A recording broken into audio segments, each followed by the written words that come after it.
নোয়াখালী এক্সপ্রেসে এত বেহাল দশা কেন? তারা তো মনে হয় হারের সেঞ্চুরি করে। চলমান বিপিএল 2026 নোয়াখালী এক্সপ্রেস নতুন দল হিসেবে ঢাকঢোল পিটিয়ে শুরু করলো, কিন্তু এখনো কোনো জয় পায়নি, 6টা হার। তারা মূলত জয়ের দেখা পাচ্ছেই না, এই কারণে তারা বোলার ব্যাটার সবাই হতাশ। কেন জয়ের দেখা পাচ্ছে না সেটাও তারা জানতেছে। এই হারের দায় কে নেবে? আজকের ম্যাচে রাজশাহীর কাছে নোয়াখালী এক্সপ্রেস শুরুতে ব্যাট করতে নেমে 151 রানের টার্গেট দিয়েছে, যেখানে মোহাম্মদ নাবি 26 বলে 39 রান করেছে এবং সৌম্য সরকার 41 বলে 1 রান করেছে। অন্য কোনো ব্যাটাররা কিছুই করতে পারেনি, বোলাররা তো কিছু পারেনি। সেই জবাবে রাজশাহী ব্যাট করতে নেমে 19 ওভারে ম্যাচ জয়লাভ করে নেয় 6 উইকেটে, যেখানে ওসমান খানি 35 বলে 61 রানের ইনিংস খেলে এবং অন্য ব্যাটাররা দারুণ ছন্দে। তারা কোনো জয় পাচ্ছে না কেন?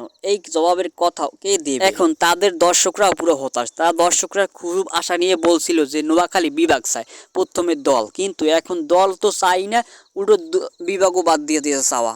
এখন নোয়াখালীর একটাই কথা শুধু, যে কিনছি রে কিনছি, হস্তায় হইয়া বস্তায় ভরে সব কিনছি।